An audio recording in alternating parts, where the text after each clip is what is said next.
Welcome to Coupleology with Dr. Rhoberta Shaler, the relationship help doctor. Dr. Shaler created Coupleology to give you insights and ideas for healthy merging and converging as a couple. Drawing on her work with couples worldwide, she offers you skills and new approaches for creating the blame-free, game-free, non-manipulative relationship you want. The one where you really are best friends, lovers, and partners.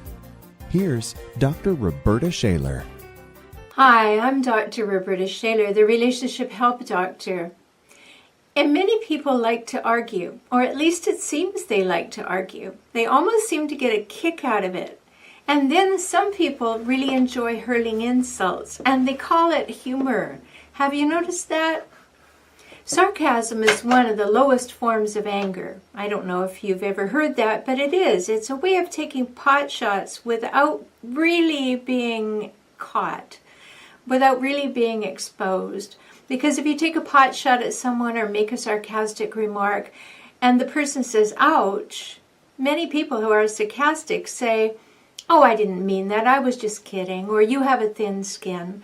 And they get away with it, or they think they do, but they don't realize they're eroding the relationship.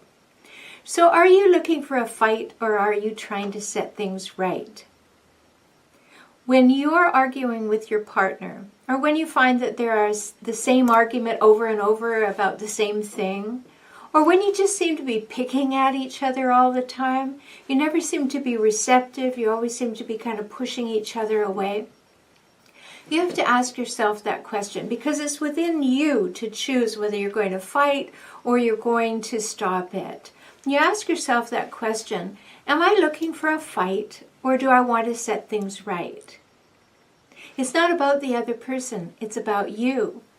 What do you want? How are you going to behave? If you were here in Escondido, California, in my office, you'd see written on the wall of my consulting room in 1-foot-high letters, big gold letters, it says the most important thing I can teach anybody. And it says, the truth is what you do. The truth is what you do. You demonstrate your beliefs by your behaviors. In fact, your behavior is your belief. And when people's words and their actions don't match, always, always believe their actions. And I know that's hard. I look back and I think of a woman who came in to see me. She came often, and she came in this particular day, big mark across her face. I said, what happened? She said, my husband hit me with a hairbrush.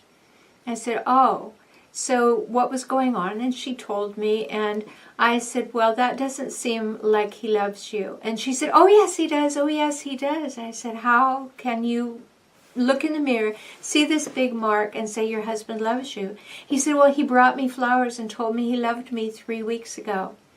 I said, and yesterday he hit you with a hairbrush. Do you really think that means he loves you?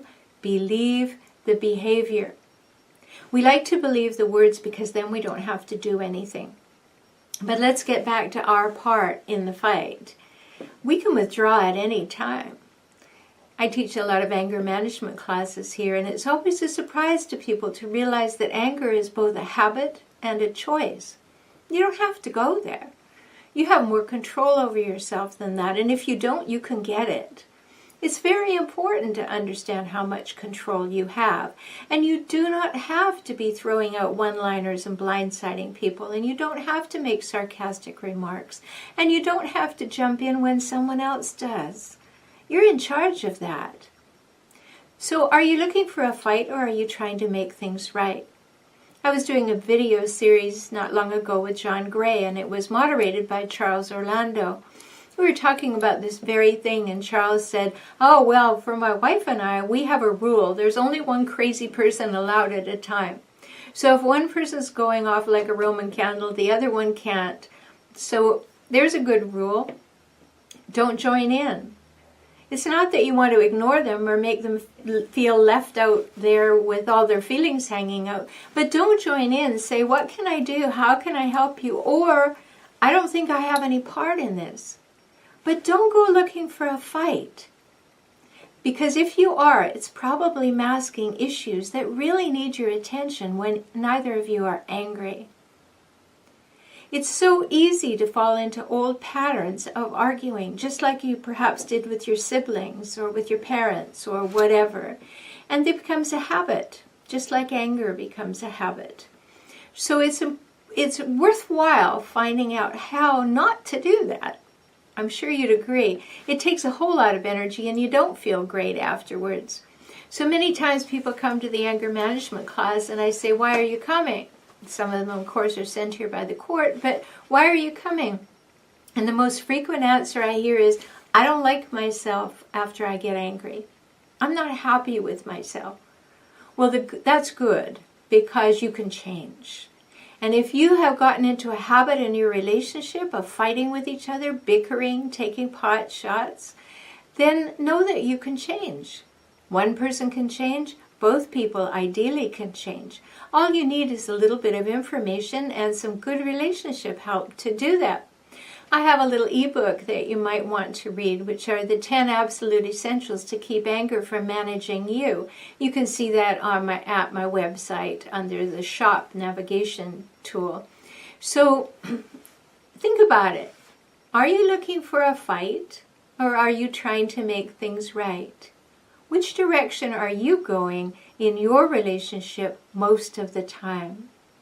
I look forward to talking to you soon. Wow, that's great information. Dr. Shaler hopes you heard just what you needed today. These valuable insights, skills, and shifts can help you move your relationship from acceptable to exceptional. You can get more help right away at coupleology.com. Subscribe to her newsletter, podcast, and blog. Visit coupleology.com now.